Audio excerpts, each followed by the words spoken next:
Okay, so it's a pleasure to be here. My name is Demola Dube. I like to describe myself as a strategist and humorist. I've been in corporate Nigeria for a while. It has come to my notice that corporate Nigeria would rather be entertained than educated, because I've got more gigs as a humorist, than even as a strategist for the same corporate Nigeria. Thank God there are a lot of HR people here. So maybe it's because currently there's a lot going on within the system. And so people need a lot of therapy. Professionals need a lot of therapy. If you know what I mean, give me a smiley emoji. Professionals in corporate Nigeria needs a lot of therapy. Where should we go start from? Just this year, just a moment, Mr. Demola. Just a moment. Hello? Please, Miss Stella Adedeji, can you please off your video, please? Thank you. Please go ahead. Okay, so I was saying that where should we start from? Should we start from Q4 last year? We had false scarcity. And the false scarcity went straight into Q1 of 2023. It was really bad. I've never experienced false scarcity that lasted that long in Nigeria. Then we approached the elections, and the current, the then CBN governor decided that it was time for us to do a Naira makeover, if you know what I mean. How many of us remember his name? The then CBN governor. Hello, Demola. Hello. Yeah. Hello, on the line. How are you? Finally, okay, I get to see your face. Yeah, good to see you. People already asking. To show your face, I show my face then now. Okay, yeah, you guys, can you see now? We would like to see the humorists, because I'm laughing already. I've been speaking all day. So, I talk about scarcity from Q4 2022 into Q1 2023. Then, as we're approaching the election, the then CBN Governor Elemi or something, Emefiele. I want to call him, but Emefiele, thank you. Emefiele, it was time for us to do a Naira makeover. Such an alarming scarcity of cash. Already there was scarcity of fuel, then we now had a scarcity of cash. It was so bad, the banks didn't even have money. The only banks that were working in Nigeria were power banks. It was terrible. Then we moved into, which one did we do again, this year? Which one have we done again this year? Election. Even at that same time, where there was no Naira, there was scarcity of cash, we also realized that at some point again, the mobile platforms and digital platforms of a lot of our banks were down. It was terrible. Yeah. You couldn't get physical cash. You couldn't get cash. You couldn't even get to make any transfer. The only thing I was getting transfer of was transfer of aggression, during that time, because it was just terrible. And they expect to perform. Our employers, expect us to deliver and perform optimally, irrespective of all of this that's happening. The truth is that, like it or not, this is taking a toll on a lot of professionals. It's even fueling the JAPA, it's fueling it so much that people are thinking, if I can't do that, I can't do UK, I can't do US. I can as well go to Burkina Faso or Niger Republic, it's that bad. And so I'm always delighted to speak to professionals. I just mentioned that I've actually done much more. Corporate Nigeria has seen more use of a humorist to help their members of staff with therapy. So in this case, I'm going to also bring that side of me into this. Hopefully, I've been doing this all morning, so I hope I don't get fatigued. So today we're going to be talking about employee engagement, and I do have slides to share. And I'm going to be doing this very quickly because I've told that I have about 1 hour thereabouts, if not less.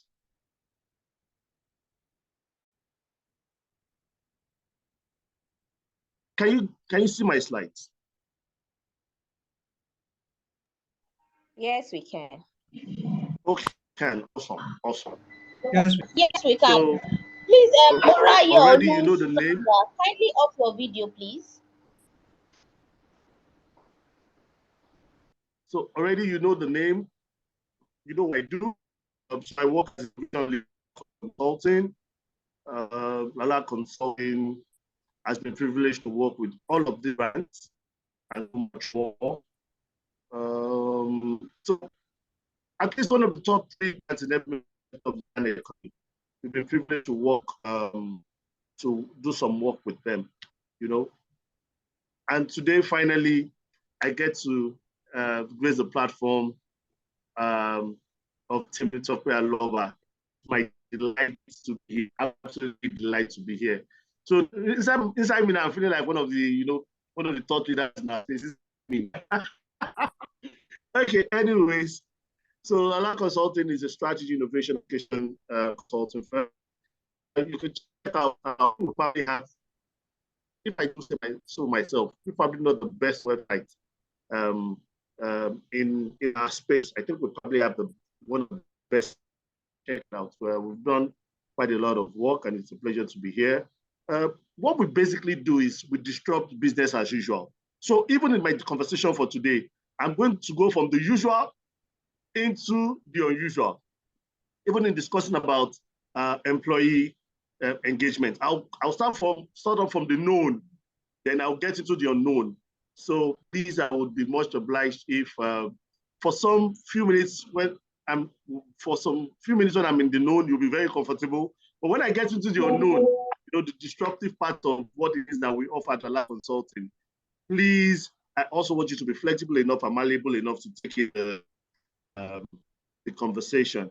So, in 1962, a lot of us remember the Apollo 11, where John Kennedy decided that it was time for human beings to get beyond the shores of this planet and visit other planets or visit other hemispheres. And the first place he decided they must go to was the moon.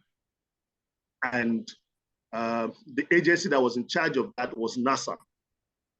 On this particular day in 1962, he went into NASA to check up on what it is they've been doing and how far they're doing, how well they're doing.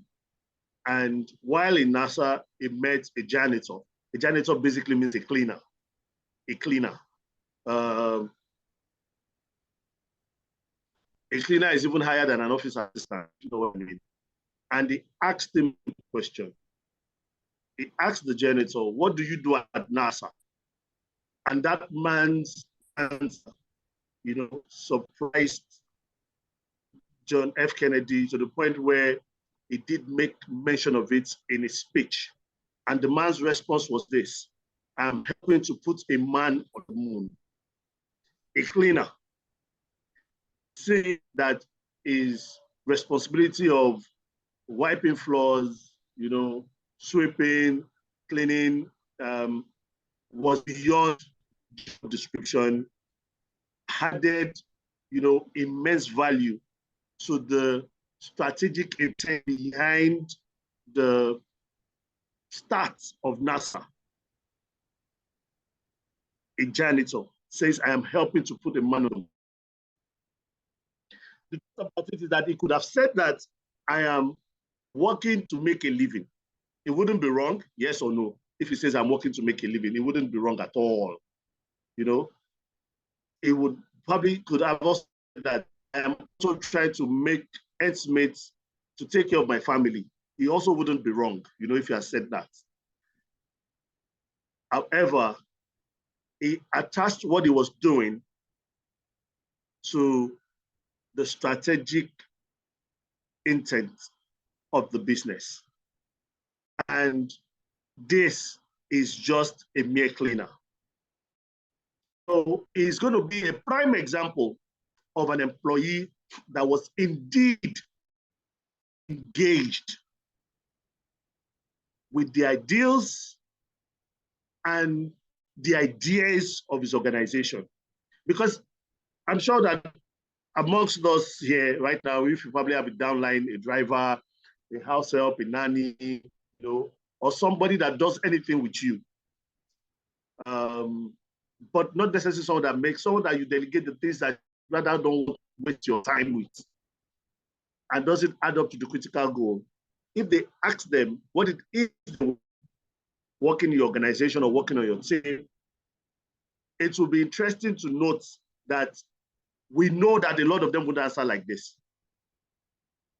So what do you think the cleaners in your organizations will answer if they say, what exactly do you do with us? Some of us, and you should type this chat, that's responses to the chat box. What do you think an average cleaner in Nigeria would say if they ask him, you know, what exactly do you do?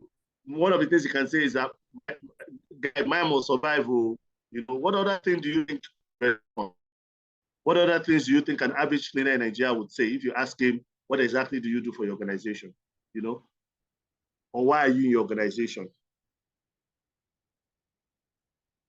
I need to see the responses so I know that everybody is on the same page with me.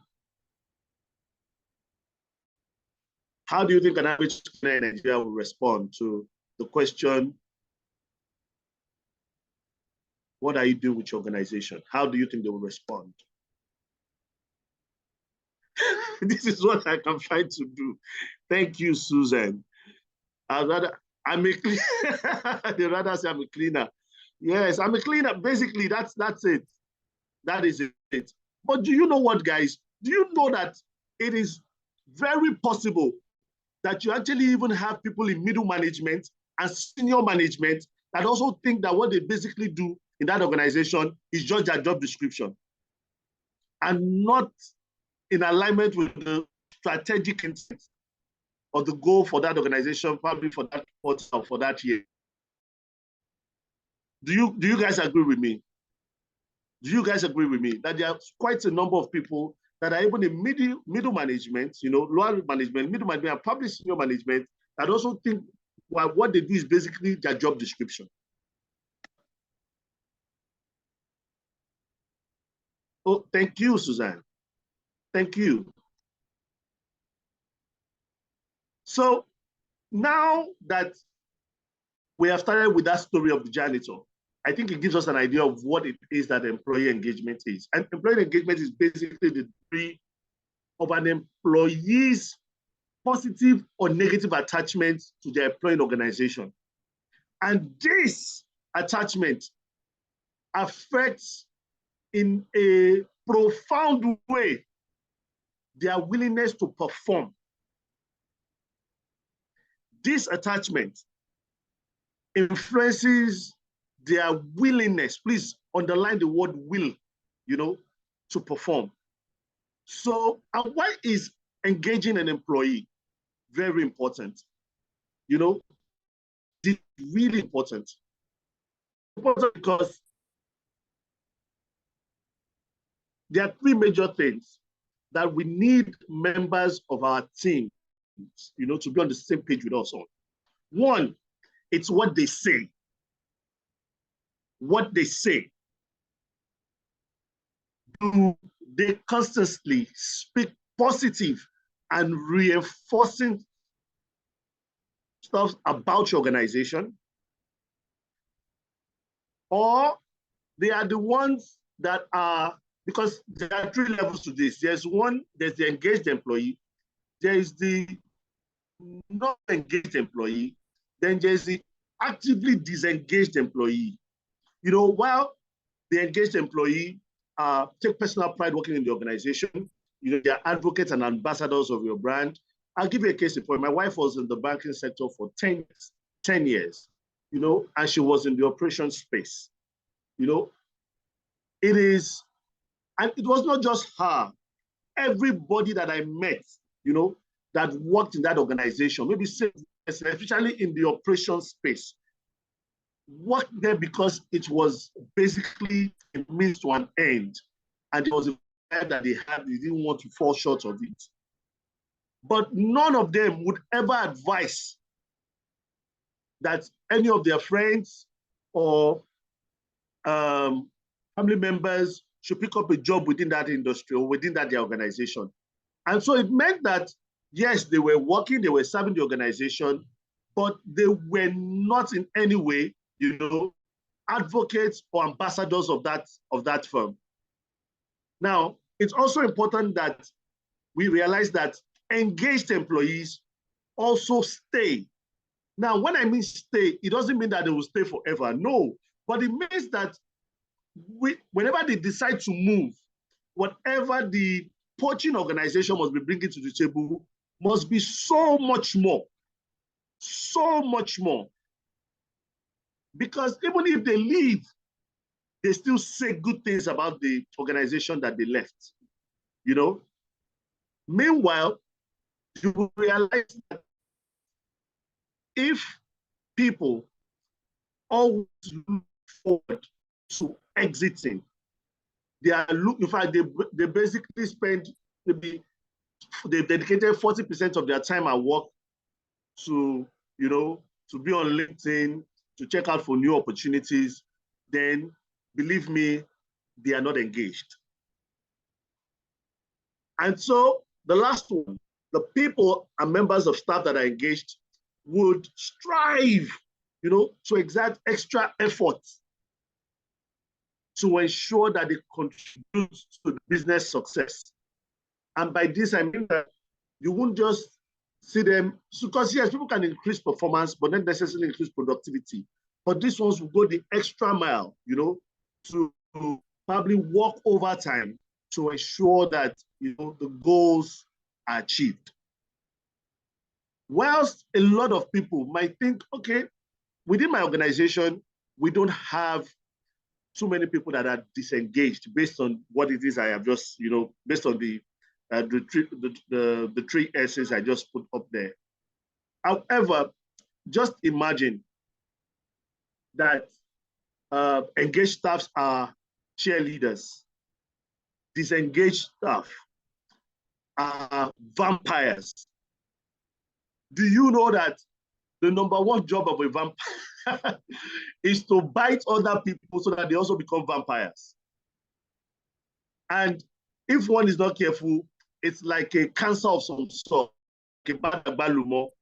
One put a bag with agbalumo inside the basket of other agbalumos. What you notice that is, over a period of time, every other comes. And that is why this is really important. Toxic infiltrators. Thank you, Omoye Brima. I hope I pronounced your name right. Thank you. They are vampires. And all they are trying to do is to mouth the organization to the point where every other person becomes a vampire like them. That is why it is said that irrespective of the number of people that are disengaged, even if it's just a minority, a number of days or weeks or months or years, you would realize that they have spread their cancer, you know, viral within the organization. Like I mentioned, we have members of staff that are engaged. They speak, say, and strive to ensure that the organization achieves its strategic objectives. We have the ones that are not engaged. They necessarily may not speak, say, or strive. They are there, you know. However, they are the easiest ones for the actively disengaged to infect upon, because already they don't have an opinion, you know. They are just working, well, I better just do this. I don't have any other thing to do anyways. They are the easiest praise, you know, for the toxic infiltrators, you know, to feast upon. And so now that we understand what employee engagement is, it is the positive or negative attachment to your employer, to your employee organization. And this thing influences our will to perform at work. Now we're going to go into how do you get an individual's will? How do you get an individual's will? So we know that what organizations are to employee engagement is mechanism by which an individual's will, to be positively attached to the organization and perform optimally, basically to carry your matter for head. How do you get an individual's will? So over the years, philosophers have agreed that humans are body, soul, and spirit. How many of us agree to that? That humans are body, soul, and spirit? Humans are body, soul, and spirit. How many of us agree to that? That humans are body, soul, and spirit? Since nobody's countering that, believing that everybody's agreeing that humans are body, soul, and spirit. If you have an alternative opinion, please let us know. So now, the human soul is made up of 3 things. I think I should project this so that you get to see it properly. Okay, yes. So the human soul is made up of 3 things. It's made up of the intellect, the emotion, and the will. Your emotion is your faculty of feeling. Your intellect is your faculty of thinking. Your will is your faculty of choice. Your feeling, your emotion is your faculty of feeling. Your intellect is your faculty of thinking. Your will is your faculty of choice. Now, to get somebody's will, what is done is that you get them to think in a particular way and to feel in a particular way, and you have influenced their will. A case in point. Now, unknown to a lot of us, in fact, maybe known to quite a number of us, the higher the emotions, the lower the intellect. The higher the emotions, the lower the intellect. I'll give you a case in point. I used to be head of training of a public organization. Now, it was a university. I used to be head of training of a university, of a public institution.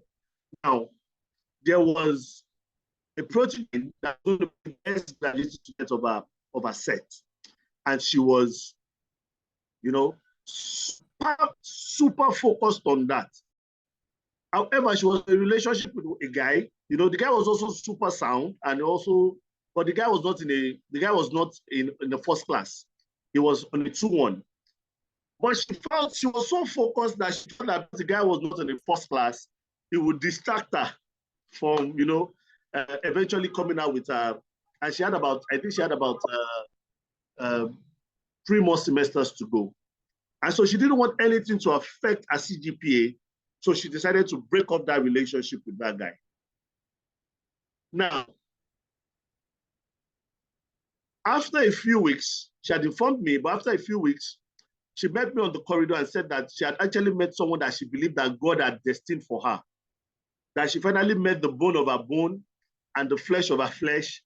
And this guy was the one to ensure that she, gets the best possible results she can ever get out of the Federal University of Technology, Akure. Now, introduced this guy to me. When she walked into my office, right behind what if campus. Do you know who a Malian is? A Malian is everything you want.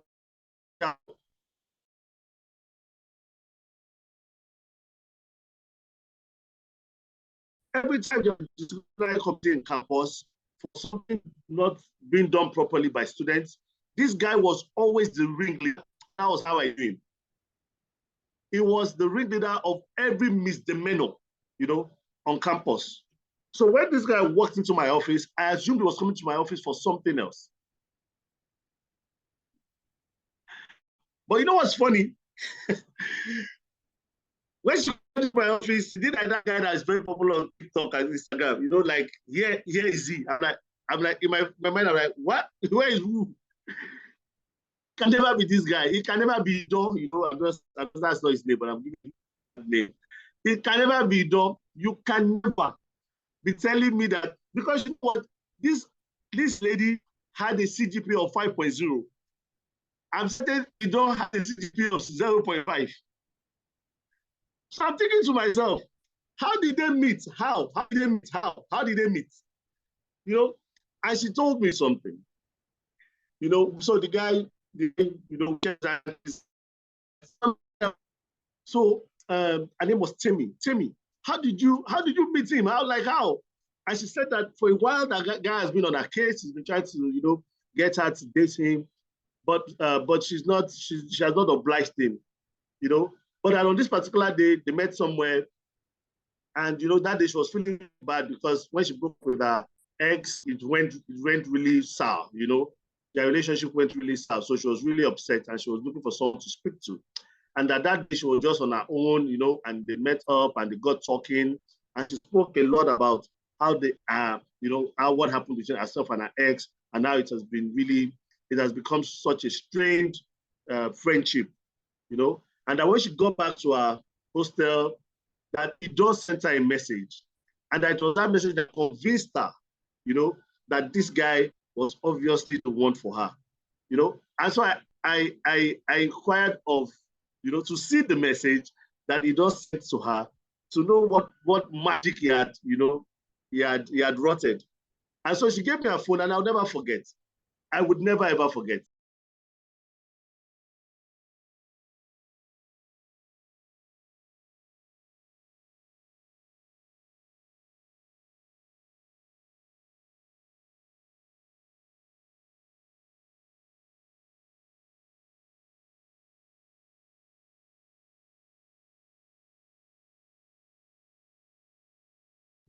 Okay, I think Coach Lala is having a network issue or probably needed to attend to something on the ground. However, are we getting value? Are we learning something so far? Share your opinion with me, on the chat box. Are you getting something? Is it entering?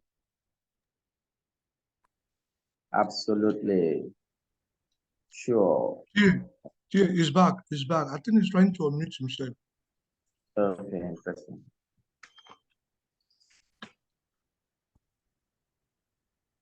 Coach Lala, are you back? Yeah, keep it coming, keep it coming. It would be nice for him to see all this feedback when he's back. Let's know, are you getting something? Are you feeling him? Or should we close for the day? Let me see. What do you think? I'm back, but I'm trying to switch my internet, so I'll continue, but okay. At some point I'm going to switch the internet. Can you hear me? That's fine. That's fine. We can hear you. My apologies. Thank you. My apologies. Yeah, welcome back. Carry on, please. So in addition to the scarcity of fuel, the scarcity of cash, the scarcity of sanity in our elections, also to the scarcity of good internet. Okay, Coach Lala, so that you don't forget. Okay, I think he's still battling with the network.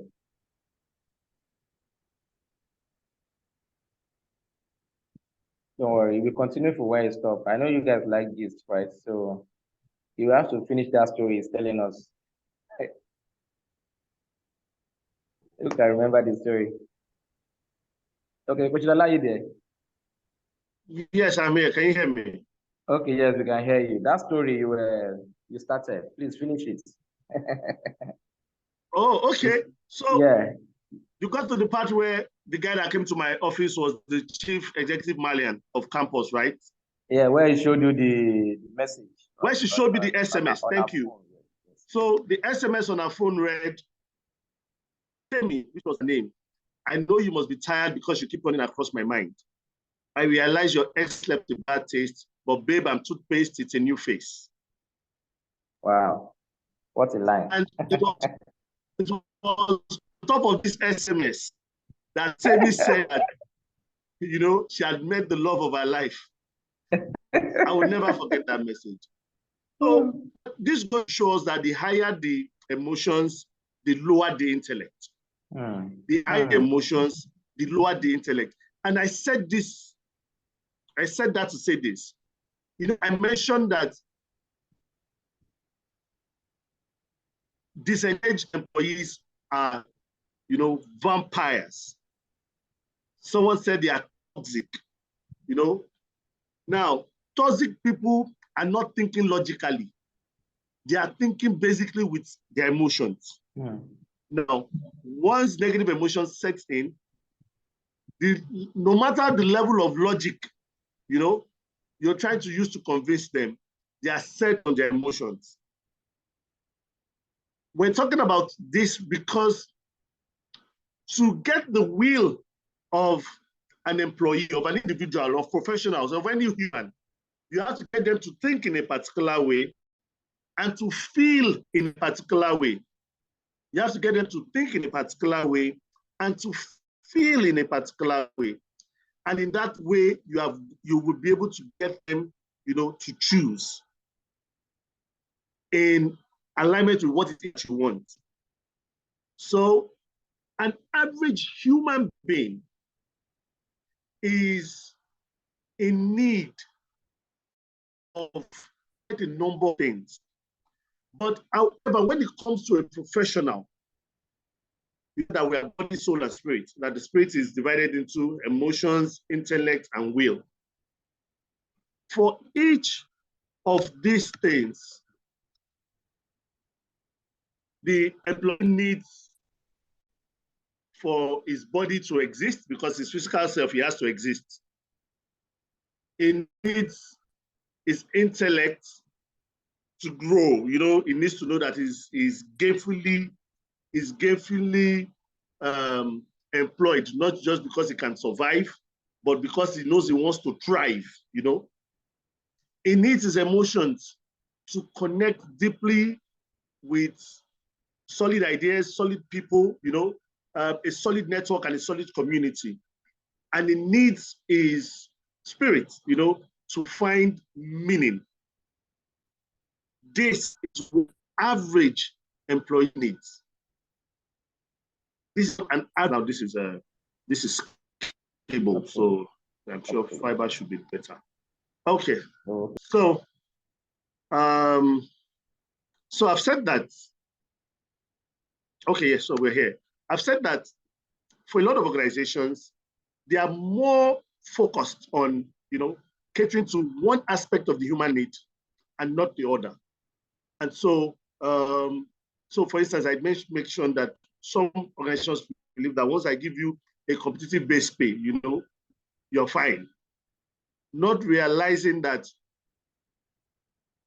at the nexus of this thing called your will, you know, it's not just your emotions and your intellect, but at some point again, you've been earning a lot of money for a number of years. You get to the point you ask yourself, so what's the meaning of all these things I'm doing?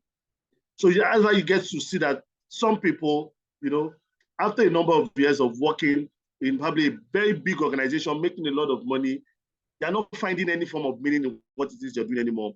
They will probably now move on to a startup. And I've seen a couple of people do that. In fact, I knew someone that moved from an oil and gas, you know, to a startup that was not even funded. And I was like, for God's sake, it's not funded. But the person made mention to me that, you know, whatever it is she's going to make the rest of her life, whatever it is she's going to eat the rest of her life, herself and her family, has been catered to. And that it is now time for her to begin to live, you know, with legacy in mind. And she's not young, you know. So I'll give you a case. Let me just run through this. Yeah. So some organizations focus on career advancement opportunities. Fantastic. Because the problem we have with startups is that a lot of startups, there's nowhere to grow into. There's nothing else to grow into. And a small business, there's nothing else to grow into. So you join, but there's nothing else to grow. For instance, if you run a small business here and you realize that people have a growth, you know, limit, there's a boundary for growth. You must realize that at that point, people would actually be looking outside. There's nothing you can do about it. But what you can do is that you can be part of that their exit. I'll give you In 2020, because of the pandemic, one of the top tier hotels in Nigeria, international hotel, in Nigeria, had to let go a lot of their people.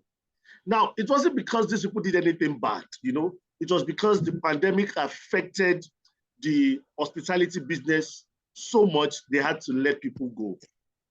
So what was planned was that because it was not something, it was not something that was caused by either incompetence or not being able to perform. It was because this was just a situation beyond, absolutely beyond us.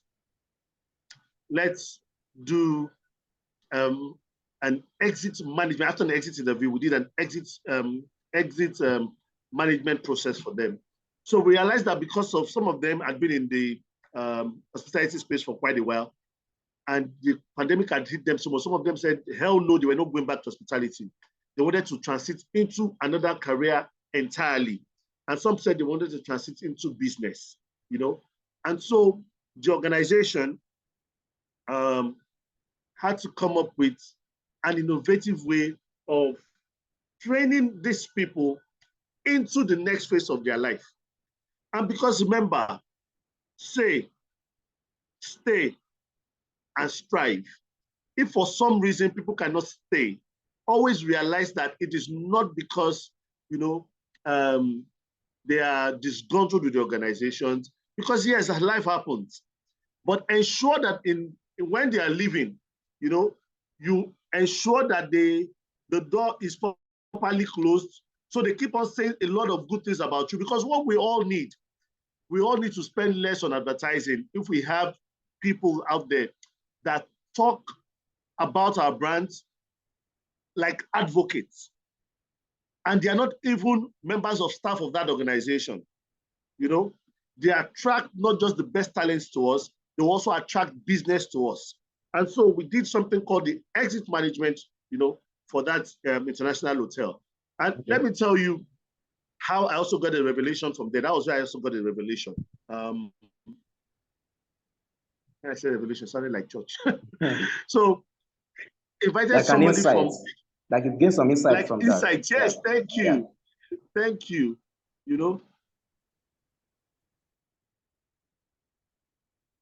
So I got a major insight. Now, because those people, some of them were really pissed that they were laid off, their emotions were really high. Now, they asked that the consulting firm that must run this exit process must ensure that people do not feel bad. They must let them go in such a way that they are looking forward to going. So a friend of mine, I'm sure probably some of us will know him in the HR space, Leslie George, was invited to do the gig, and Leslie George said, no, because the judge is a matter-of-fact kind of person. The first question he's going to ask them is that why was it you that was fired or laid off? And why were you not part of the 30% that was left? Obviously, probably you're not. So he told them, you know what, let me not do this.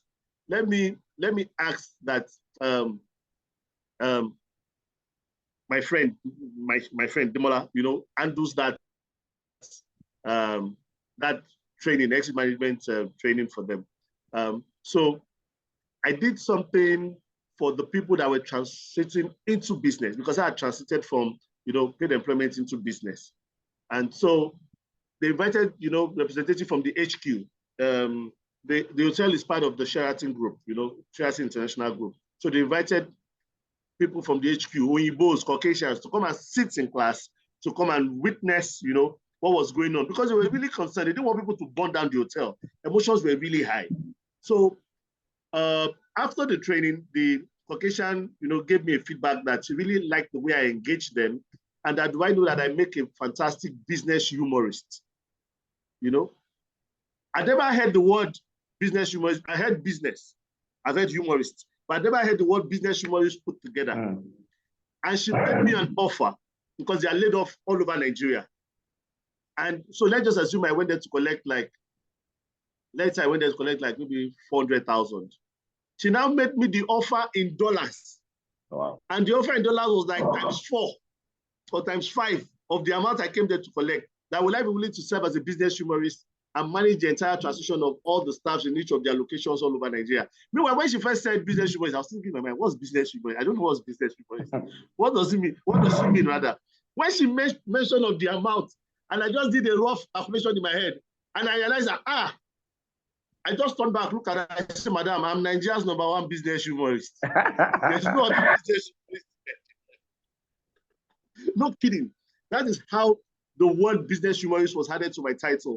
Because I didn't even know what a business humorist was. She told me what I did was what a business humorist would do, using humor deliberately to drive engagement. I said, But when she called the money, I added business humorist in my profile. So that was insight for me that there were certain things that we did not consider competitive advantage. However, exposure, because in Nigeria, I'd never seen that as something. In fact, I thought it was something that was distracting. But when I was paid good money, since that day, business humorist is in my profile. If you want, good. If you don't want, Anyways, so back to that. Now, if at every point in time, we are focused solely on one aspect of the employee's well-being and not the other, realize that each levels of those well-being, there is a point where once the person has been taken care of to a point in terms of their human capacity development. So for instance, let's say learning and development is one of the strategies that you use to engage. Now, the person has learned,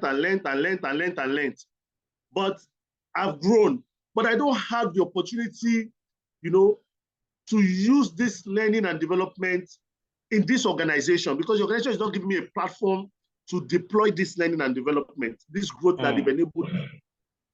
I'm going to have to look for a platform, because my emotions are now connected to it. I'm going to look for a platform that's going to give me the opportunity, to deploy these learnings. Now, you would have a business that will say, after all the money we have spent on our learning and development, she's now leaving us. Do you get that? Because you've engaged her to a level, but when she gets to the pinnacle of that level, she needs a higher level of engagement. As long as you cannot bring that to 4, she would have to find expression somewhere else. So can we put it this way, Demola? I'm with you, sir.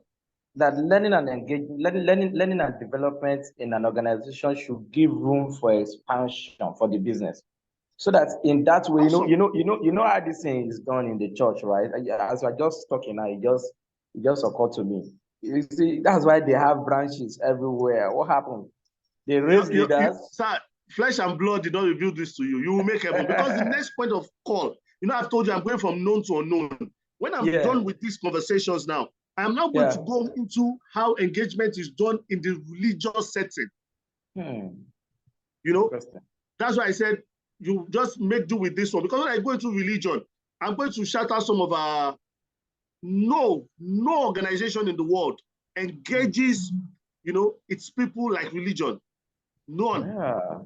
And interestingly, they don't even pay you.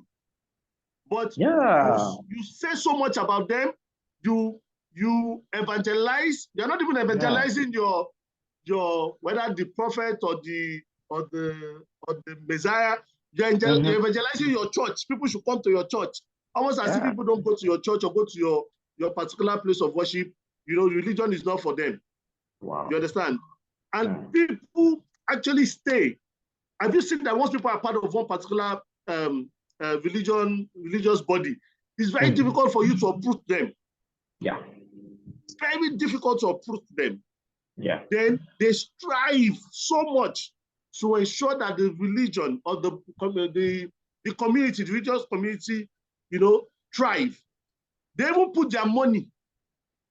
There's a science to this. So we're going to discuss this quickly. But I want people to understand how this works. So, I need someone to give me a case in point of how. Let me use myself. I realized that every time in corporate Nigeria, people come for learning and development, it is so focused on growth, However, we had gotten to a point in Nigeria where you can't just come into a learning and development forum and focus on the employees' growth. You have to tie to the employees' well-being, because Nigeria is doing the most to professionals. So if you focus just on that growth, you know, at some point they'll be like, what the heck? However, you must be able to tie and connect that growth to what is happening in their family life, you know, their personal life. You must be able to tie it. Iwo is on the call. Philippa is on the call. My people are here, interested. You pull people. Well done. Thank you. So you must be able to tie it to other things beyond, you know, the ability to deliver on the job. Because whether you like it or not, the emotions at home affect their workplace performance, yes or no? Yeah. Yes, it does. So if you bring learning and development from, so even if you say, okay, it's a technical skill, because it's a technical skill, I'll give you a case in point. Nigerian Institute of International Affairs got new equipment to the tune of over maybe like 150 million. And we're training their people to use that, you know, equipment. However, we realized that as much as they were training people to be, you know, to use these technical devices optimally, for one reason or the other, they are done repeated trainings, repeated trainings to equip them with the skills to, you know, deploy those devices. They were not getting the results. Then when I asked a simple question, you know, you're trying to teach people principles, you know, that would enable them get the device working. Have you even asked if they themselves are working? The person himself that wants to use this device, is he working? So I was in the North one time. I was asked to take a session after my corporate session. I was asked to do something for an organization. But I was asked to teach them on communication, but tilt it more to the home, you know, their family, communication in marriage. And I was speaking to men, majorly men. Now, I also made the mistake of teaching them the principles of communication. And I just noticed that for the first 20 minutes, they were just looking at me strangely, you know? So I was talking about listening, you know, and all of those things. Yeah. Then it occurred to me that I must actually do a survey to find out what is these people's opinion with regards to, you know, communication in their homes, because of the way they were being raised, because of their social institutions that raised them. You know, would you believe that a lot of them actually believed that the woman should be seen and not be heard? Wow. Now, how do I'm wasting my time trying to teach people to listen when fundamentally the last 50 years of their life, they've been programmed to believe that women should be seen and not be heard. So which listening am I teaching them? Thank you, Alimat. You know, so what listening am I teaching them? Which listening skills? You're wasting your time. You're wasting your time. So I now realized that what we needed to do was to first focus so much on, you know, their paradigm and show them how much more they are losing out of if they're not getting their wives to make some critical decisions with them. Do you understand what I'm saying? Yeah. So that's it. So with regards to this also, you would realize that while, yes, the emotion is focused on, you know, connection, the intellect is focused on growth. If you send your team to the best trainings in the world, even if you leverage those learnings and they're expanding, however, they are not earning enough to put body and soul together. They are not even existing. That will make a fundamental decision in their capacity to perform, in their willingness to perform, not even in their capacity. They have the capacity now.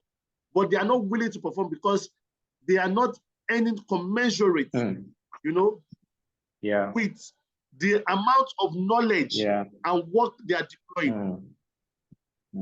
So I know that for a lot of organizations, yes, learning and development is that we pay lip service to it. We say let our people are our greatest assets. But from my experience of over a decade, over 15 years now, I've come to realize that it's lip service, you know. People are not our greatest assets. The bottom line is our greatest asset.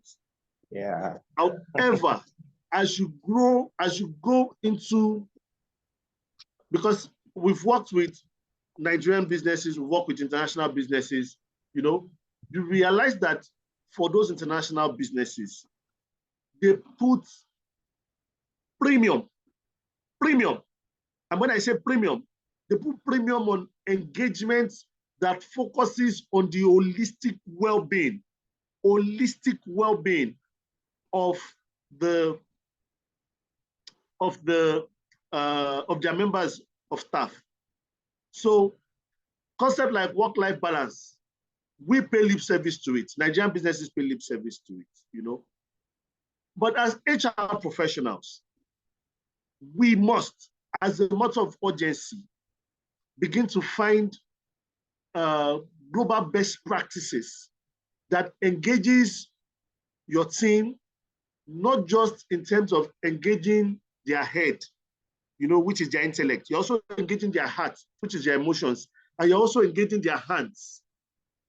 Because if we focus on one and not the other, when we get to the pinnacle of that, people will move on to somewhere else that can give them expressions in the others.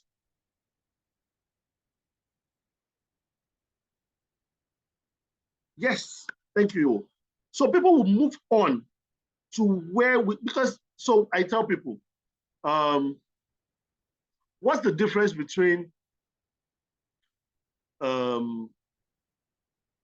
guy that works with a small, the emotions are tied to their home? Yes. What's the difference between a guy that works with an oil and gas firm? You know, the oil and gas, irrespective of the size of the business, a lot of them are better paid than small business owners, you know. The difference between the guy that works with the small business and the guy that works with the oil and gas firm is that for the small business owners, the guy working there, the employee working there, sees the entire value chain of the business and knows that in a couple of years, I can replicate this business. Do you understand what I'm saying? So if you're working in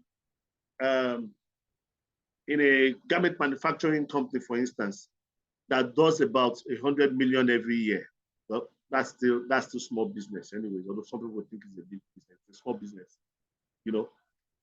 If you work there for 5 to 10 years, you can understudy the entire process of the business and replicate that business.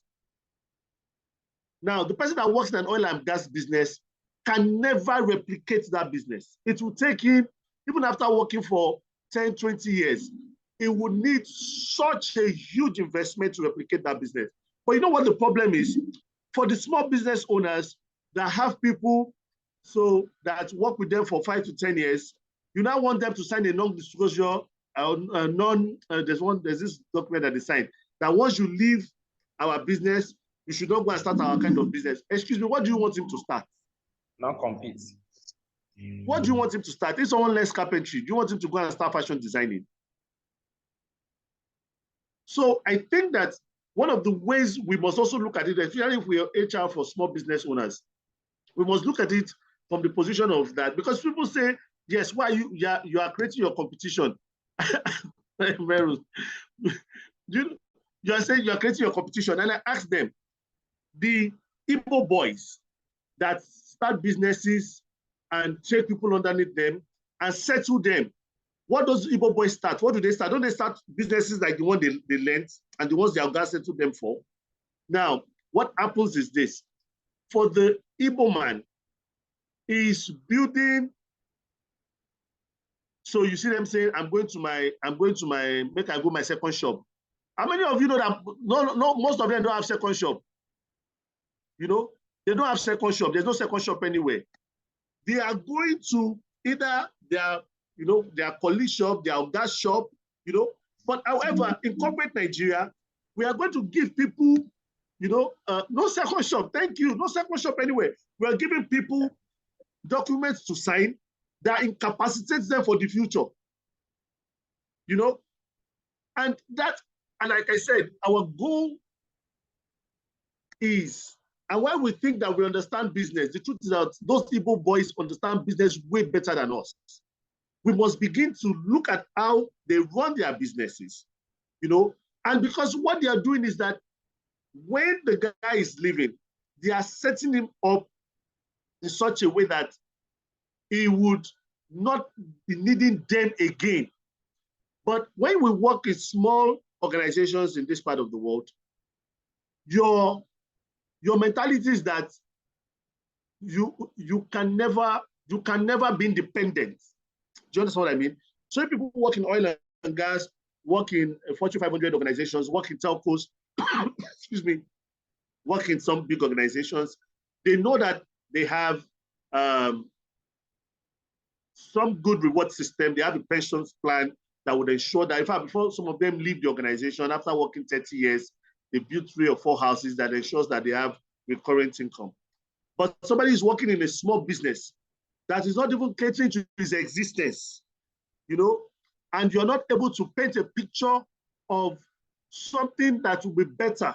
So I think I have a slide here before I go to the one of religion. Thank you. So this is it. The highest expression of the emotion is passion. You want people to be passionate about what it is that you do in your organization, about your brand, about your products and your offerings. However, you have not painted any vision that makes them realize that committing to this organization will protect my own lot. Are you getting me? Yeah. Committing to this organization will protect my lot. So if you want people to be passionate about your organization, you have to paint a picture of how your own vision, your corporate vision, would enable their personal vision.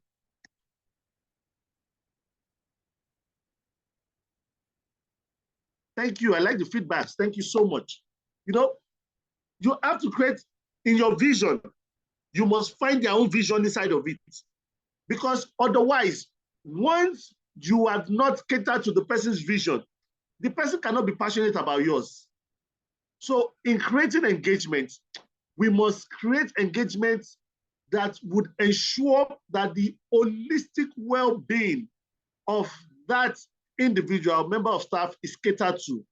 And by that, I mean, you're thinking of them in terms of their, not just their growth, but you're thinking about if they grow, what is the pinnacle of this growth? This growth should be able to make them see that there's a vision for them, that they can be, they can live the life of their dreams with us. And even if it's without us, we're still going to enable it. Then you would begin to see them bring a lot of passion into what it is they're doing. So for instance, I asked a question before I move on to the part I'll round up on. How many organizations, Nigerian-based organizations, focus on growth that, takes cognizance of the well-being of their homes? How do I mean? Okay, well, I've done some work with InterSwitch to know that, yes, we have some Nigerian organizations that begin to say, you know what, your staff must also be, your spouses must also be paid. Apart from the fact that, yes, you have HMOs, yes, we all do that, now. But that has become the baseline. It's now baseline. If you don't have HMO, you have not even started. Now you don't even have an HMO system that is, properly working. You don't have a pension plan that is properly working. And yet you are not giving them enough to see that their lot will be catered for, in being passionate about this business, in doing the most you can with this business. A lot of employees are not necessarily disengaged because they are not, they want to. It's because a lot of people sit down and cast their mind into 5 years, 10 years, 15 years in the present job they are doing, and they see no future. And as long as they don't see any future, forget it. They'll be disengaged. So don't think that because you are training them, you know, training them is showing them that, so you're training them, but you're not necessarily giving expression to their training. You're training them, but you're not allowing them, you know, put their opinion does not matter. Or for instance, you have a corporate culture that does not, that makes them that gives them the opportunity to be seen and not heard. And so people now say that I've even met some brands that say they don't train at all. And because they say that when we train them, they leave. And I said that, the damage an untrained member of staff is doing to your organization. It does more damage to the organization than a member of staff that is trained, works a bit, or gives expression to that training a bit before he leaves. Then why do we also have why do we have problems with people leaving? You know, why do we actually have problems with people leaving? If we enable people, you know, to transit into the next phase of their careers, you would see, and I have this from experience by working with the Sheraton Group, that these people become advocates of their brand. These people transited into new organizations. These people I told you that we did some work with. And when those organizations needed, you know, hotels for some of their works and their events and everything, they brought them back to their former employers that make them transit, you know, into their new line of work. Now, as I round up, I'm going to end on this particular note. This next part is the part where I bring disruption to this. It is not in any way to approve or endorse or disapprove of any religion in particular. It's just our own way of saying, you know what, how are religion, you know, religious communities driving engagement? How are religious communities driving engagement? And they drive them so much, you know, that we've realized that they are the best at enabling and reinforcing engagement. How do I know this? September 11, almost 3,000 people were murdered by a group of people. And they were doing it, you know, based on the fact that they considered it a good cause. In 1978,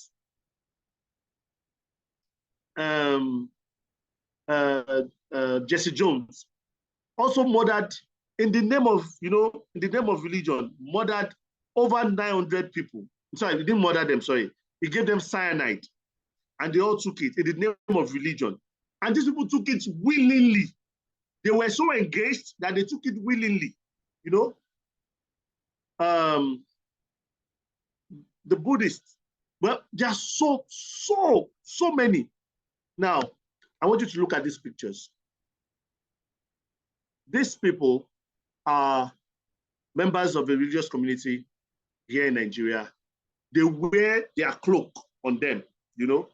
And why some of us think this is extreme, please, I need you to look at this. These are people that are branding, you know, they are putting the brand of their, you know, why we think this is extreme? We think this is extreme. What's happening?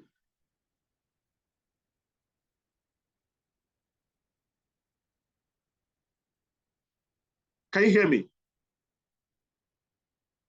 I want to be sure you can hear me. Okay, you can hear me, okay. So why you think this is extreme?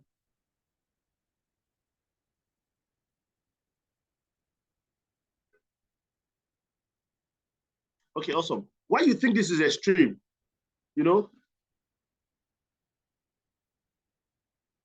some people actually go the extreme, more extreme, and they don't wear it. They put it on their body.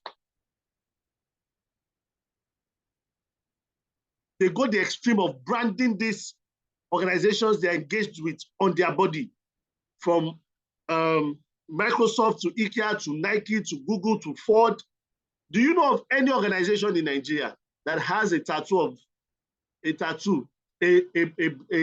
an employee believes so much, you know, in the brand. Yes, you know, some people wear the corporate uniforms. You know, we wear it. Together, everyone achieves more. You know, they wear it on them, but inside of them, they'll be like, Abi moti team. So you see that people have taken this to another level. While we're thinking, oh, some people are wearing this on them, some people are putting it on their skin, more like a permanent thing that this brand or this organization that I work with has engaged me to the point whereby the only way I can remember them for the rest of my life is to put their visual identity on my skin. So next one, people sell almanacs, holy water, sell all sorts of things in the name of God. Now, they are engaged staff, so this lady, for instance, has over 800 pairs of Converse All-Stars. Now, when you talk about someone, a staff that is properly engaged, this one is even beyond engagement. Sorry, is this person selling this or wearing it? No, she owns it. It's her personal wear. My God. Yes. It's her personal wear, and she has an exhibition that she even does for the brand that, I so believe in what this brand represents, this business represents to me and my family. I'm going to be doing this for them. Wow. So let's take it to another level. People are doing this for God. You know what I'm talking about. Yeah. Now, people have become so much strong advocates of the brands that they represent that people are doing this for their organizations.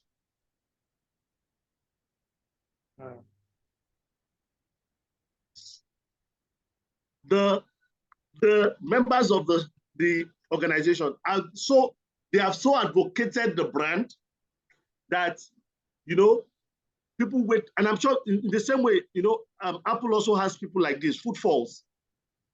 People don't want to leave those organizations because they are radically committed. The way people are committed to God, is the way these people are committed, to the organization, employed organizations.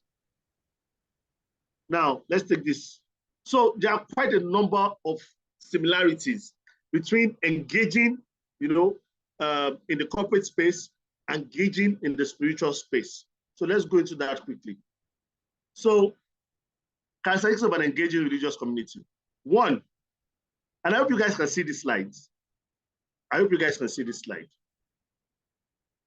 Thank you so much, Omonye. It speaks to say, stay, and strive. Nobody, speak, stay, and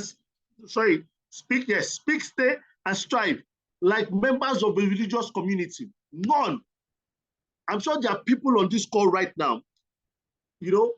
Every opportunity you have to speak to somebody, you would not sell your employing organization, but you will sell a religious body that you belong to and you're not being paid. How did they get there? And this is science. I'm not telling you, this is science, research-based science. So, number one, that is constant across all of this, religious communities is one, their origin story. There are 7 things I'm going to rush through it quickly. Number one is their origin story. The origin story talks about how that organization or that spiritual organization was started, was bettered. Now, if you work in an HR, in fact, I see that there are some people here that actually own businesses. They actually own businesses here. So if you work in an HR space and you realize that your team members are finding it very difficult to connect, or your members of staff are very difficult to connect, to be engaged, it's because they don't know why, the organization began. And you see this storytelling, for a lot of people, how many of us were there when God called our spiritual leaders? How many of us were there? How many of us were there when God called our spiritual leaders? We are not there. What they gave us was a narrative, you know, and the narrative is based on the point of view of the narrator. Did you get me? Like I said, we disrupt a lot, we shake tables, so get used to this. That's why we are still in business. That's why organizations call us. So we show them the normal, then we show them the absurd. It is the point of view of the narrator. So, and what is a narrative? A narrative is a story with a theme. The theme is that what it is I'm doing. You know, I have a special encounter that made me, you know, set out on this journey. It was that encounter. But when there was anybody there on that encounter, it's not what they told us. But how come we don't have a lot of business owners or organizations that have scripted their stories in such a way that it has these things I'm going to be talking about? One, it must be emotive. You must make your brand story, why your organization exists, you must make it emotive. I'm telling you, it doesn't even have to be what happened, because the ones they've told us thus far, none of us were there. It must be emotive. It must inspire people to find meaning in what it is that you do within the organization, you know, and you can make mention of actual. So let me give you a case in point. Let me not do this. There's no time to do this. But you know, the Mona Lisa is the most popular painting in the world. It's the most popular, probably one of the most valuable paintings in the world. A lot of us don't know that it's not because the Mona Lisa is the finest painting, you know. It's not. However, there's a story that commenced it. Now, look at each of the brands on this. The brands here. I have the one for Winners, I have the one for Daystar, I have the one for Apple and Virgin. Anybody that has worked in any of these organizations, in fact, you don't even have to work. Just being a member, you know the story, and they keep on reinforcing the story. So while I don't attend any of the brands, I don't attend any of the religious institutions here, but some of us know that if you've listened to the founder of Winners long enough, you know how, you know, in a particular year in the 70s, he was caught up in a vision and he was asked to start a work. For those of us that are familiar with the one of Daystar, remember how he came into the city of Lagos. It's a white shoe and white shoes, yes. And he woke up, you know, if you follow those stories, they keep on reinforcing it. You know what's funny? So I follow Apple and I follow Virgin. The same way, you know, these organizations reinforce their storytelling. Richard Branson is always talking about the story. In fact, he went all the way to put it in the book, How I Lost My Virginity. Everybody that joins the Virgin brand as an employee reads that book to understand the raison d'etre, the why. The same way, Apple, why there's quite a number of, you know, books about his story already in public domain. They even made a movie out of it. They need people to understand the why. Why did this thing come to existence? And it must be a motive. Now, if your organization does not have an origin story, please create one. Make it a motive. Make sure that you have a physical evidence of what transpired for you to start. Do you get my point? For instance, I shared the story of how I got the business humorist. Remember? Now, you won't forget that story. Whenever you think the business humorist, the story that comes to mind is that. And in our organization, we have used that storytelling to even decide who we should employ and who we should not employ. The next one, pointsmen. By pointsmen, we mean these religious organizations have people that inspire the organization. So for your organization, for instance, you must have pointsmen at managerial and supervisory level. There must be people that inspire belief in the brand and in the business. Otherwise, the rank and file will not be inspired to do, you know, or think, or speak, or say, or strive. There must be appointment, people that drive inspiration at every level of the organization. I'll give you a case. I think a particular brand that inspires this the most for me is what's the name of that church? Christ Embassy. If you see Christ Embassy members talk about the vision, you will assume that they were there when Chris Oyakhilome was with God. You would assume. But that is how they have so much created appointment. So you cannot, if you don't buy into the vision of the business, you cannot even be made a point man. Did you hear me? So it's not just your skill set. Oh, AY Joel, AW Joel, you will make heaven. Start with Y, Simon Sinek, you will make heaven. Thank you for even connecting it. You can see the connection. You know, I've even gone spiritual. You have still brought us back to, you know, the contemporary. Thank you. Yes, very important. So if we don't have a story to tell, people will not be inspired. You can get people's hands, but you will not get their hearts. And it will form the basis of your recruitment. It will also form the basis of who should be promoted to be pointsmen. Pointsmen are physical human evidences that inspire belief within the business. So right now, there are some organizations that the CEO is an amazing individual. But as I'm speaking to you, your, what's it called? Your line manager is a monster. And most people don't leave the organization because of the CEO. They leave because of their line managers, yes or no? Yeah. Only because of the line managers. Most people don't leave because of the CEOs. Those line managers are not pointsmen. So you must create an HR policy, dear HR professionals, to ensure that you are not just rewarding people with promotion because they have capacity or they have the skill set. You are also rewarding them because they inspire belief in the business. So yes, you can include that as part of your performance matrix.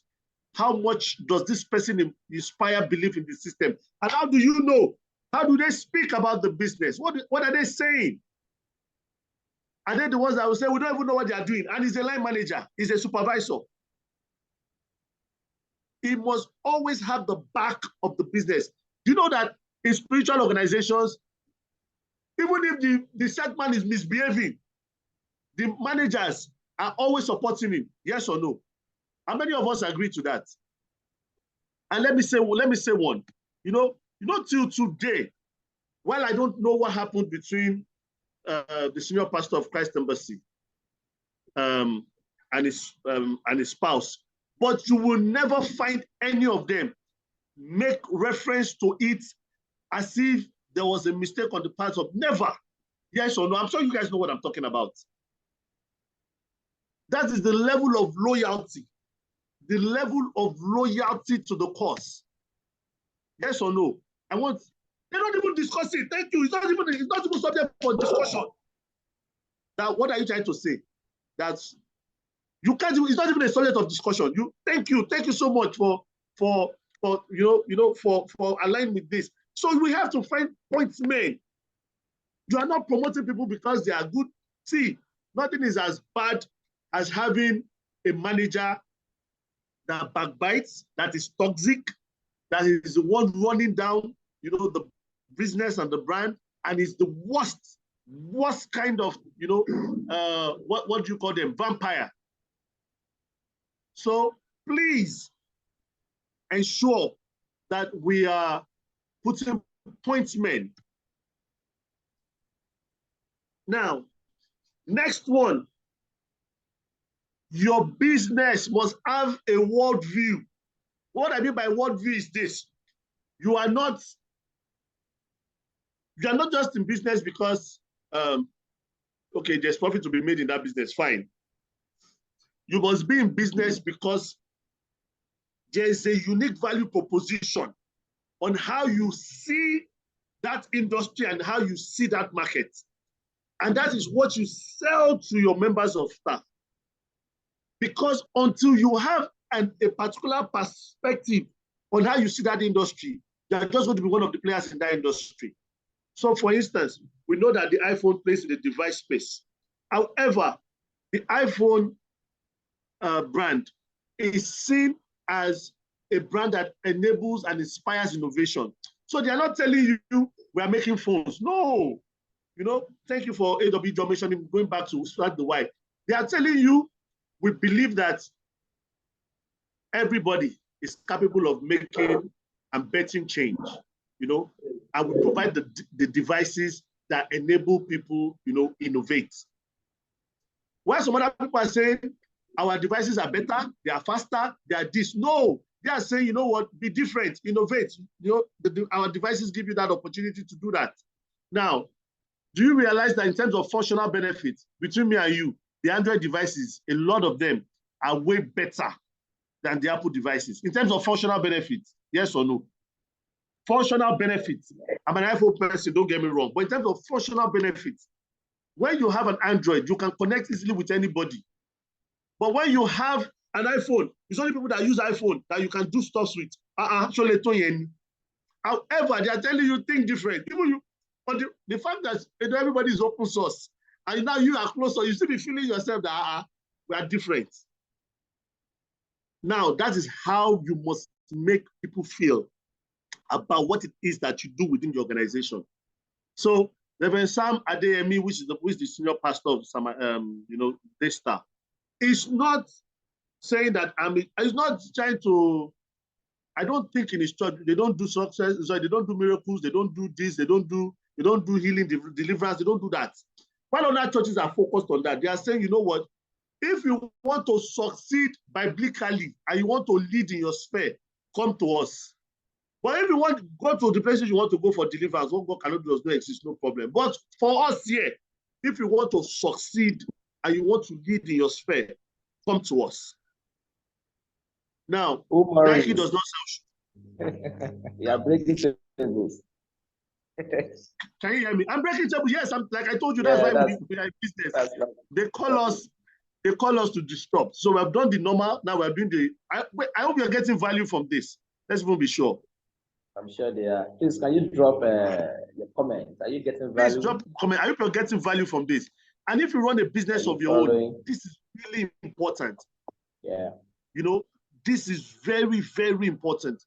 You must, as a matter of urgency, you know, create your stories, your origin story most especially. You know, most importantly, how all of this started. Immense value. Thank you, Suzanne. Suzanne, you will make heaven. Do anyhow, you still make heaven. Okay, so the next thing. Yes, icons, symbols, sight, sounds, feel. Now, what are you going to do with this? Susan. Okay, what are you going to do with this? Now, realize this, guys. How many of us, if anybody here has ever been to K&S or Sele, even if you've never been there, if you've not been there in the past 10 years, if you've not been to K&S in the past 10 years, when I sing this song, Apata ayeraye, Cheibi Sadimi, Jeki o yo eje, Toshonla ti are, Toshonla ti are, Sheiwo sonfe shemi. Now, as I sang that song, for those of us that have ever been to K&S, something in our body stood, something in your body just stands. You know? Now, what these communities have done, you know, K&S, Sele, in fact, Christ Embassy and Deeper Life has also done stuff. For Deeper Life, anybody has been to Deeper Life here. When I sing this song, it will connect and resonate with you. Just obey is the way. God's way, when his message comes to you, there is but one thing to do. Just obey, oh, Jesus only is our message. Jesus all, we sing, we will lift up. As I'm singing this now, something in your body is triggering. That is exactly what icons and symbols are supposed to do. I believe you, sir. I mean, thank you. Something in your body, as I'm doing this right now, is triggering. But you know what? When it comes to corporate, we don't see it as something that we need to trigger. Every program, thank you. You know, then there's even a part that now turns into a ritual. Do you understand me? So you must have sight, sound, smell, feel. Turari that they use in white garment churches, turari is an icon and symbol that embeds and reminds people of what they are about in this organization.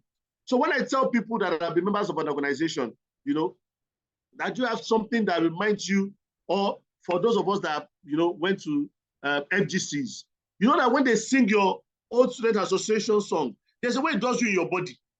Now, a lot of organizations don't take advantage of these things that triggers emotions. These things are emotional triggers, but they work.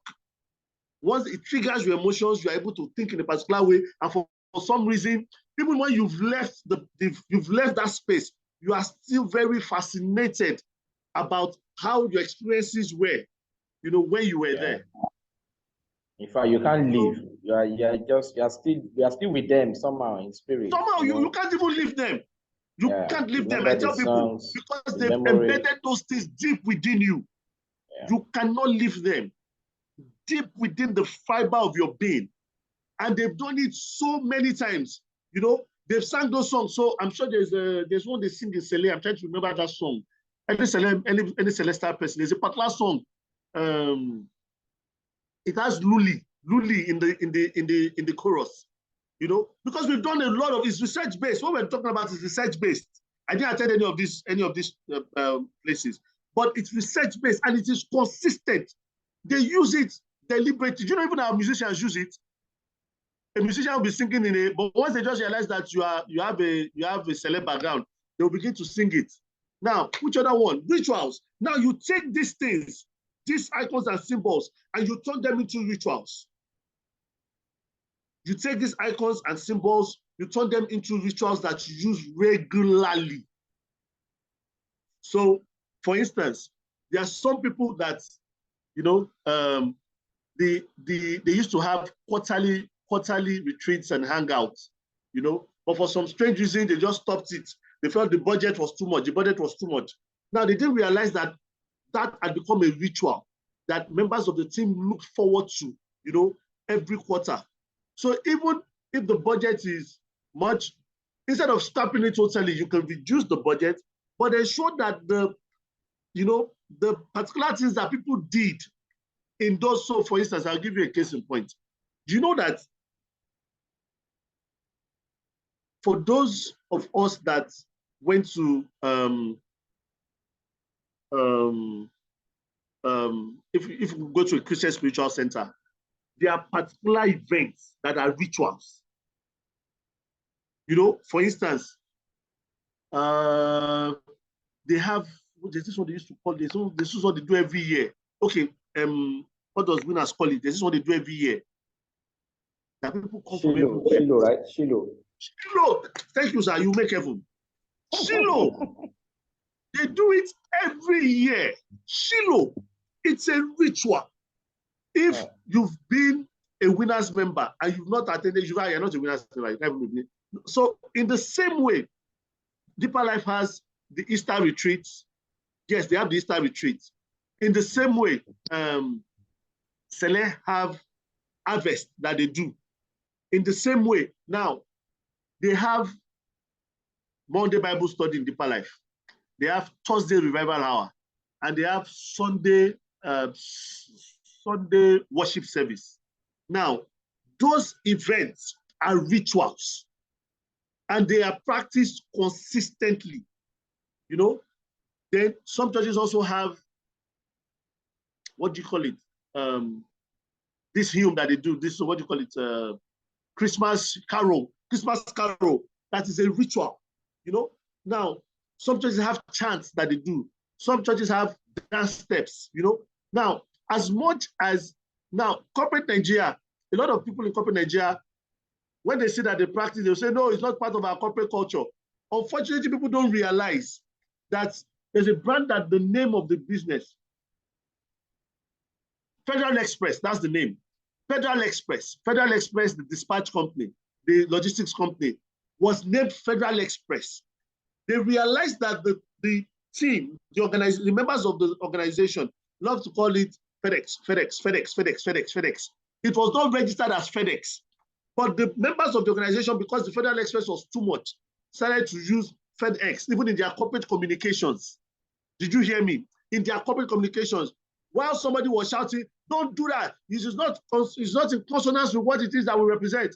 One other person thought, people have taken ownership of the brand. They've shortened it and made it easier for them to use within the system. And we're trying to fight them. Why don't we register that as a trademark? And today, as I speak to you, FedEx is the most widely used name of Federal Express, yes or no? Now, when you see something that has become a symbol or an icon, you turn it into a ritual, so it can deepen the belief and connection and the sense of belonging, people have in that organization. Let me round this up quickly. Vocabularies. In your organization, there are certain words, that is peculiar to even nicknames that you call yourself, You must take advantage of these nicknames, because the truth about it is that I have said that there's a lot going on in our system that is affecting people's mental health. A lot is going on. We have to lighten the burden on people. I give you ourselves as an example. We are an organization that is focused on corporate education like corporate entertainment. Did you hear me? Our corporate education is like corporate entertainment. If we're having this in our physical sessions, we're going to be running up and down, using a lot of gamifications to reinforce each of these, each of these lessons. We must find a way to ensure that, the recurring words, the phrases, the clauses, and the lingua that are peculiar to us, we deepen it amongst ourselves. Do you know that there are some organizations that even when people have left, they have an alumni?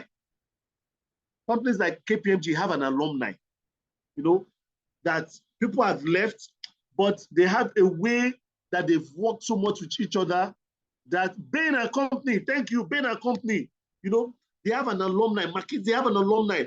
They have nicknames they call themselves, that those nicknames leave the office and enter the beer parlor. Ex-Bain, thank you. Now, are we raising, or running our practice or our organizations in such a way that even when people leave, there's a WhatsApp group they all want to be a part of? Because you know what, dear HR practitioner, the truth about it is that the next opportunity you will be needing, will be in the hands of somebody you don't work with. And the door is never closed to them. Thank you. Thank you. Because the way you close the door matters. Now, by the way, I must tell you something about these consulting companies. These consulting companies equip you. McKinsey, Bain & Company, BCG, the top four, even the top four. Do equip you to be so good. They don't pay that well for the top four. They don't pay that well like the oil and gas and some of these other organizations. But they equip you to be so good that, other businesses find you poachable. And when they poach you, they are going to put you in the line of the business that they offer. So, for instance, you put somebody from a Big Four to become your CFO. Please, who will be doing your audits? Can you bring me from KPMG to be doing your audits, to be in charge of your audits? You now tell me that you are going to be giving that business to another company. I'll tell you, I can't work with them. I'm sorry. Do you understand my point? Those organizations, it's a strategy. They equip their people to be so good that people poach them. Then they use that poaching as an opportunity to get business. I'll give you another organization that's doing that right now in Nigeria, Workforce. Workforce is doing that. Philips Consulting is doing that. They are training people. Their organizations are basically training centers. Training people, equipping them with the right set of, the right mindset, skill set, experience, and exposure to become very valuable to other organizations that they poach them. And once you poach them, your consulting comes to them. Are you with me? Are you with me? Can you still hear me? Sure. Right. Can you still hear me? I hope I've not broken too much tables, but that's the truth for those consulting firms. You are flowing well. Okay. Awesome. So I'm going to round up quickly. Then unbelievers. unbelievers are, every time you work in an organization, you must create such a bond that people see members of other organizations like competition. Case in point, do you realize that a lot of our religious bodies find it difficult for their members? I'll give you a case. Let me even use, how many of us have seen a Jehovah's Witness marry outside of Jehovah's Witness? How many of us have seen it? If you've seen it, let me know. You can't say a J will marry outside. It's not possible. And if you're going to marry in that system, no, you can't. You know. Yeah, Demola, let me bust your bubble. Okay, sir. I saw a team of them, in my estates about a week ago. So it just occurred to me that the way these people pair these people, as if they are pairing them to even alongside what they are doing to develop relationship, foster communication. You are spot on. You are spot on, sir. You are very spot on. You are very spot on. So they create it in such a way that even within themselves, they begin to pair them sort of, Now, the other people are also Christians, but they consider them like unbelievers. Now, people have built religious organizations that people find it difficult. Okay, thank you, A.W. Joel. Says he was dating Abigail Ejewi and he realized that it was dead on arrival. It was dead. It can't work. Now, Are you aware that there are organizations that make it like that? There are people that will tell you, you know what? Let me give you a case in point of someone that works with Konga. She used to work with Konga. Or he used to work with Konga, sorry. Now, when Konga was bought by another organization, he said it was clear. As long as they were not retaining a particular percentage of the people from Konga, he could not work with them. And I'm like, I don't understand. Someone buys your company, of course, they bought you too now. But they say that as long as it's going to meet new set of people, because there was a way Konga made them feel. And as I speak to you, the bulk of those guys from Konga have all relocated. The bulk in that particular department, they've all relocated. In fact, they created a WhatsApp group. And Freestyle Campina too. Freestyle Campina, head of HR, told me that people created a WhatsApp group, a particular department created a WhatsApp group, and they kept themselves accountable to all of them relocated to Canada. So people are building, even within organizations, people have built so much bond that every other person that is not in alignment, is seen as an unbeliever, almost like a religion. People leave their spiritual centers and they are ostracized. Are you aware that some people, if you live in a spiritual community, they ostracize you as if you sold your soul to the devil? Wow. That is how much work has been done on them, such that they are so committed to where it is they found themselves that they don't see any other thing outside of that as something that is valuable.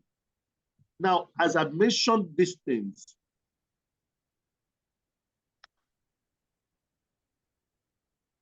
I want to go back to the things I mentioned so that you can note them, very important, and screen munch them, very important. This, screen munch it, and begin to immediately ask yourself, why you might not even have the 7. The first thing I must tell you to do is number 1, do number 1. Do number 2. As head of HR, it's even important that number 2 is within your capacity. You determine who can be promoted, who can be employed, who should be fired. Once you have number 1 and number 2, number 4 and number 5, seek it into 1.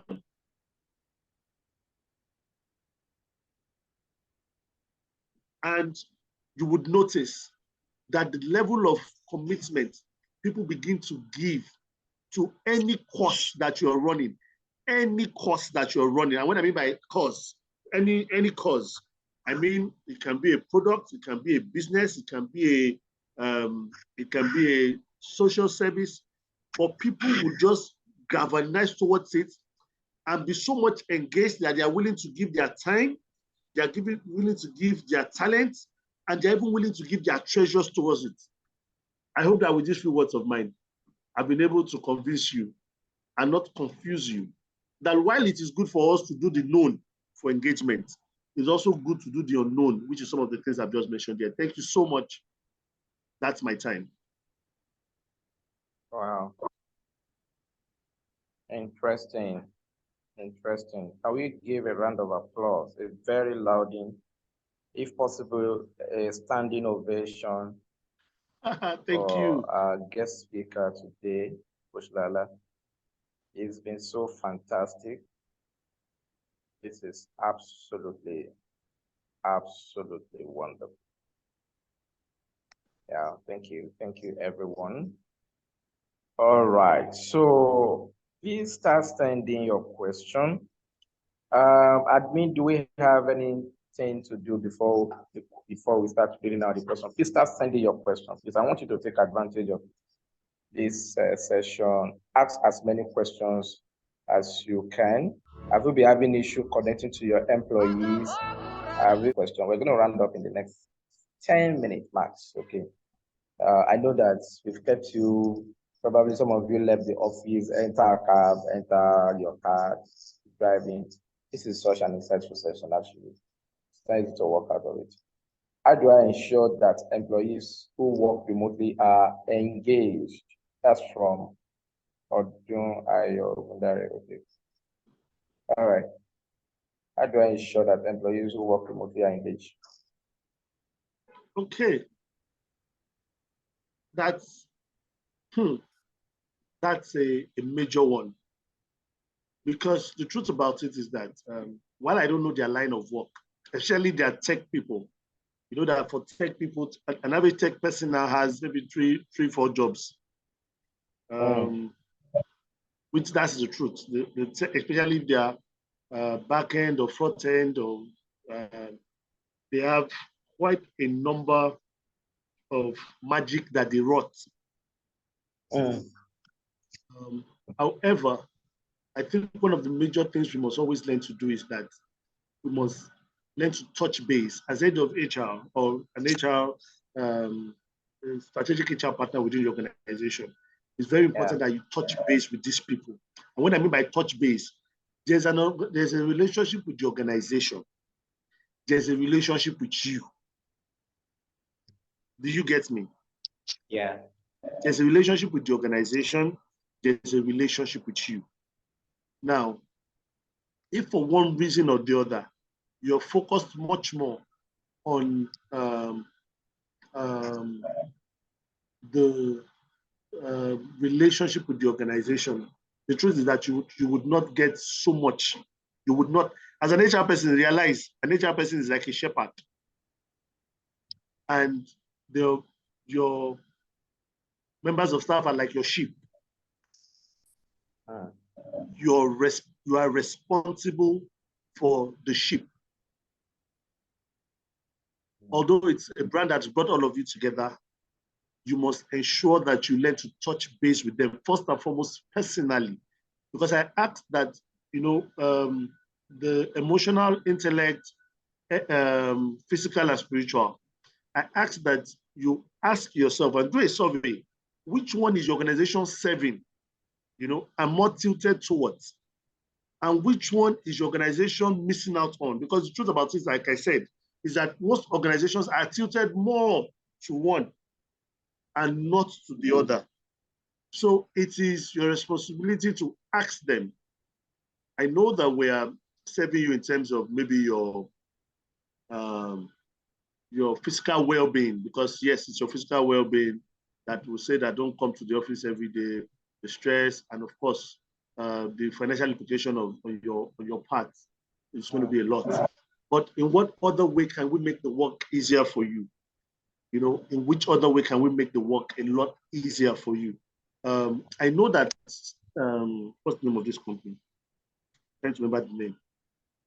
Something Alliance is a tech company, you know,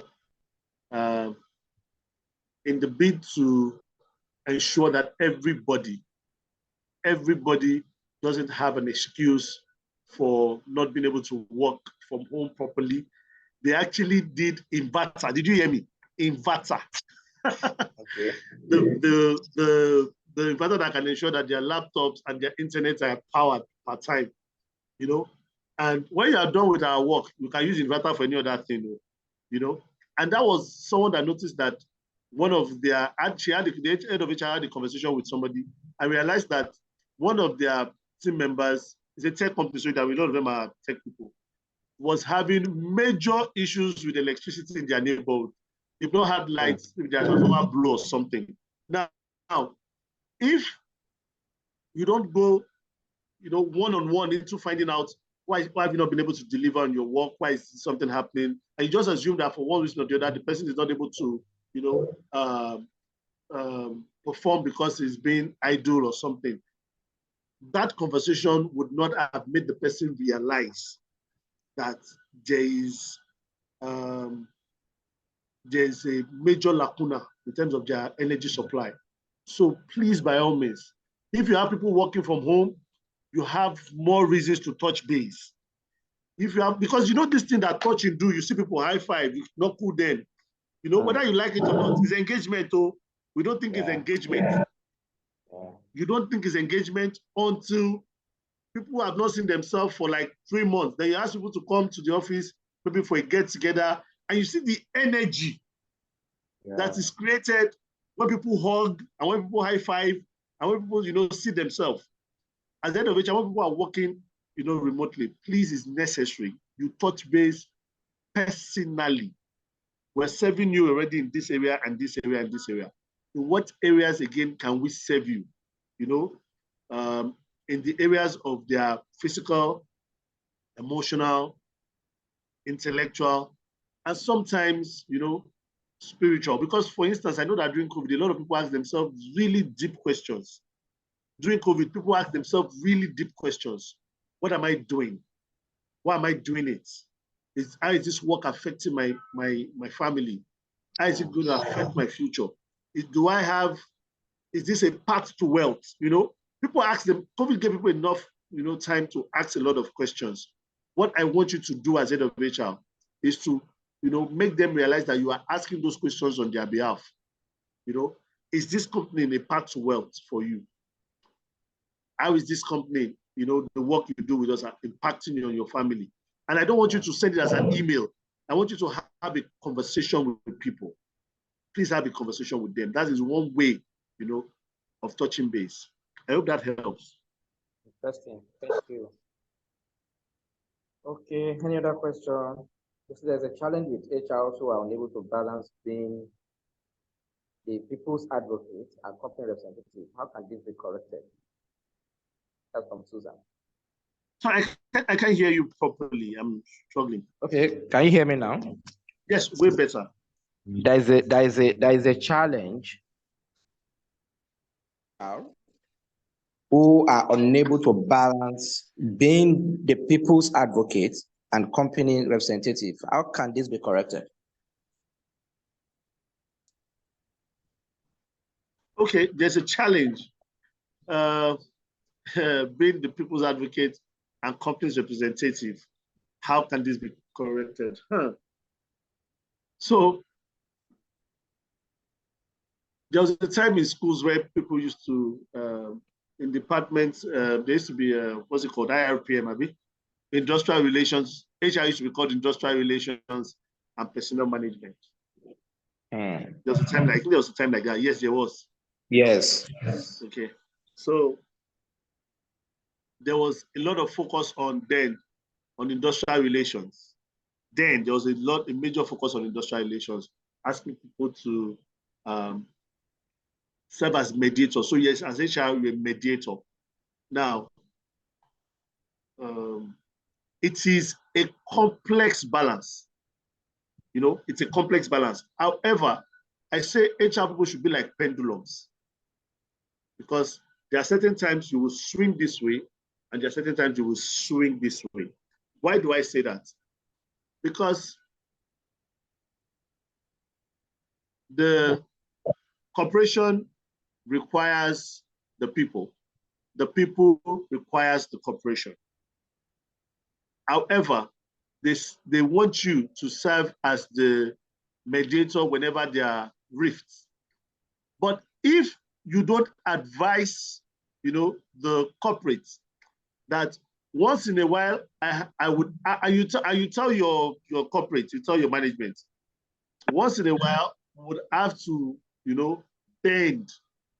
Because if you don't bend, when I was in FUTA, and you know what I mean, FUTA,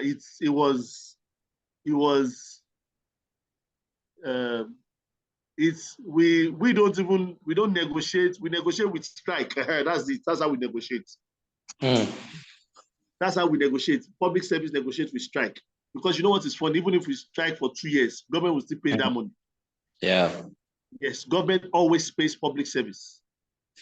No matter, even if they strike for 10 years, and eventually, maybe if you live long enough, they will pay you that money. That money has been gazetted already. They've gazetted, they are not doing anything with the money. The money is there. So it was really important that, at some point we swing towards management. At some other point, we swing towards the people. Because if you don't do that, that's why I said it's a delicate balance. Even in the ones you swing towards management, that means sometimes, you know how we say the accounting scores. So at first, maybe it was 1-0, then it's 2-0. Ensure that it does not pass 3-0, that the next time it should be 3-1. Do you understand what I mean? Yeah. And it can be 3-2, then 4-2. Do you understand? Then you can even also do another one. And this, you know what? Speak with your management. Tell them we are counting scores. Because if we don't do it, and it's an industry where people can down tools, but like in the financial services, nobody can down any tools. The management decides everything, But if it's in an industry where people can down tools, we literally used to count scores. Who won the last time? And you are documenting who won the previous time, the other time before this previous one, who won? Okay, management won now, let the people win, Who won the other one? This one, okay, let these people win. In fact, some people also make people win, like 1-0, 2-0, 3-0, 4-0. The management will bring one that will make it 5-4. Do you understand? But it's a delicate balance. But ensure that at every point in time, don't allow 3 strikes without the other party winning. Do you understand what I mean? Yeah. Allow 3 strikes without. Once there's 3 strikes, then there's a lot of problems. Negotiation becomes more difficult. Yeah, exactly. I like the fact that you actually mentioned negotiation, because I was going to put that an HR is actually a negotiator. So you are a negotiator in that business. When there is war, who are those people that negotiate with Boko Haram, for instance? Are they not human beings like us? There are places that, so that's exactly how you should see yourself as HR, professional. Thank you so much for that insight. So much insight so far. I don't think there's any other question. If there is, I will quickly give room for that. So just unmute your mic and ask your question. Otherwise, we're going to move to the next thing. Admin, please get ready for the presentation. Okay. So after the presentation, we will leave the room open for